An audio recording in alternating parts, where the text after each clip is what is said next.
বাড়িঘর পানিতে তলিয়ে যাওয়ায় এভাবেই আর্তনাদ করছেন ভোলার বোরহানউদ্দিন উপজেলার টকবি ইউনিয়নের এই গৃহবধূ।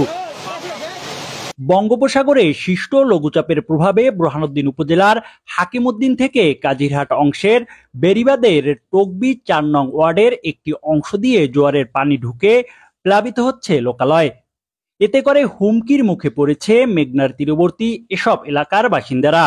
জানা যায়, নিম্নচাপের প্রভাবে মেঘনা নদীর পানি বিপদসীমা অতিক্রম করায় আজ বৃহস্পতিবার দুপুরে জোয়ারের পানির চাপে এই বেড়িবাঁধের একটি অংশে ফাটল সৃষ্টি হয়ে পানি প্রবেশ করে ওই এলাকায়। এতে সীমাহীন দুর্ভোগের মধ্যে পড়েছেন স্থানীয় বাসিন্দারা।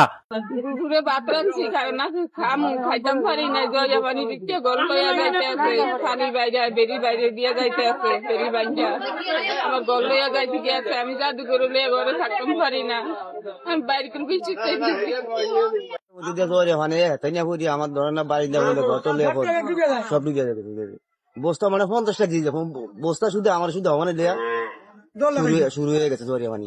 স্থানীয়রা বলছেন, রাতে জোয়ারের পানির চাপ বৃদ্ধি পেলে মেঘনার তীরবর্তী টবকি ও হাসাননগর ইউনিয়ন প্লাবিত হওয়ার সম্ভাবনা রয়েছে। এই জায়গাটুকু ভেরিটার অবস্থা খুব শোচনীয়। এখানে এক জায়গায় ভেরির ভিতরে হাতের না পড়ে একটা বিশাল ভাবে গর্ত সৃষ্টি হয়েছে।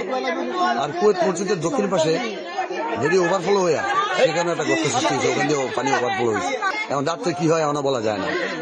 তবে এই দুইটা স্পট যদি এই জোয়ারের ভাটার মধ্যে যদি আমরা না মানতে পারি তো রাত্রে এটা খুব ভয়াবহ রূপ ধারণ করে। এদিকে জোয়ারের পানিতে প্লাবিত এলাকা পরিদর্শন করেছেন বোরহানউদ্দিন উপজেলা নির্বাহী অফিসার রায়হানুজ্জামান। পানিবন্দী সব মানুষের দুর্ভোগ লাঘবে প্রয়োজনীয় ব্যবস্থা গ্রহণ করা হচ্ছে জানিয়ে এ সময় তিনি বলেন, আমাদের এখানকার স্থানীয় যে চেয়ারম্যান তার সাথে কথা হয়েছে, ওনাকে ভেকু আনার জন্য নির্দেশনা প্রদান করা হয়েছে এবং পানি উন্নয়ন বোর্ডের যেখানকার যারা সংশ্লিষ্ট কর্মকর্তা আছে তাদের সাথে কথা বলেছে যে তারা খুব শীঘ্রই তারা মেরামতের ব্যবস্থা করবে। শাস্ত্রী ইউনিয়নে কিছু পুকুর ডুবে গিয়ে মাছ ক্ষতিগ্রস্ত হয়েছে, তারপর হচ্ছে আপনার হাসাননগর ইউনিয়নে কিছু মানুষ পানিবন্দী আছে। আমরা প্রশাসনের পক্ষ থেকে বিভিন্ন ধরনের উদ্যোগ গ্রহণ করেছি। আমরা ক্ষতিগ্রস্ত যারা তাদের তালিকা করছি, আমরা হয়তো আগামীকালের মধ্যে তাদের এমার্জেন্সি রেসপন্সের জন্য আমরা কিছু সহায়তা প্রদান করব। এর বাইরেও যখনই প্রয়োজন হবে আমরা সবসময় সদা প্রস্তুত আছি। অপরদিকে বোরহানউদ্দিন ছাড়াও ভোলার বিভিন্ন নিম্নাঞ্চল পানিতে প্লাবিত হওয়ার খবর পাওয়া গেছে। বরিশাল পোস্ট বার্তা কক্ষ।